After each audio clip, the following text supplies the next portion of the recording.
Dari Janto diberitakan Satuan Polisi Pamong Praja dan Wilayatul Hisbah Satpol PP dan WH Kabupaten Aceh Besar pada Senin 1 Juli 2024 malam melakukan penertiban terhadap gerombolan anak pang yang telah beberapa hari berada di kawasan Pekanbadak Aceh Besar. Keberadaan mereka sangat meresahkan karena juga menjadikan kawasan itu sebagai lapak mengemis. Selain itu juga ada anak perempuan dalam komunitas itu yang tak diketahui apakah murim atau bukan di antara para anak muda yang tampil kumuh itu.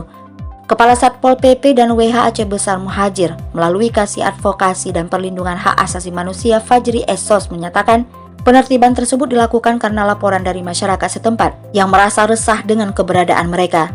Dari hasil penertiban diketahui bahwa terdapat 6 orang yang terdiri dari 4 laki-laki dan 2 perempuan, semuanya berasal dari Palembang.